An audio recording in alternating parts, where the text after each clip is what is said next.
Dusk till dawn का क्या मतलब होता है, ये आज की इस वीडियो में सीख लेते हैं। डस्क टिल डॉन का मतलब होता है शाम से सुबह तक या संध्या से भोर तक। यानी कि डस्क जो है वो शाम का जो समय होता है, गोधूली का जो समय होता है उसको कहा जाता है, और डॉन जो है वो प्रभात का यानी कि जो सुबह का समय होता है, जब सूर्य की पहली किरण पृथ्वी पर आती है, हल्का हल्की रोशनी दिखनी शुरू हो जाती है, तो उसको डॉन कहा जाता है। हिंदी में आप भोर कह सकते हैं।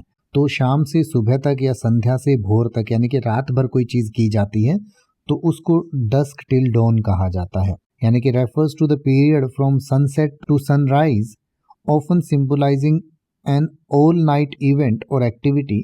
It can also be metaphorical, implying dedication, endurance और कॉन्टिन्यूस एफर्ट। यानी कि जैसे हम कई बार कहते हैं कि वो रात भर इस काम में लगा रहा, या शादी का जो समारोह है वो रात भर चलता रहा, तो उसके लिए हम कह सकते हैं they danced from dusk till dawn at the wedding celebration. यानी कि वे शादी के उत्सव में शाम से सुबह तक नाचते रहे। या फिर आप कह सकते हैं कि पेंटिंग के प्रति उनका प्यार उसे शाम से सुबह तक काम करने के लिए प्रेरित करता है, इनकी रात भर काम करने के लिए प्रेरित करता है।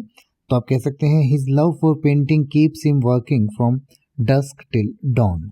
तो डस्क टिल डॉन का मतलब शाम से सुबह तक या संध्या से भोर तक भी होता है, और इसको आप रात भर भी कह सकते हैं। या फिर अगर आप ये कहना चाहें कि शिविर की रक्षा के लिए पहरेदार संध्या से भोर तक चौकस रहे, यानी कि शाम से और सुबह तक चौकस रहे, तो आप कह सकते हैं the guards stayed vigilant from dusk till dawn to protect the camp site.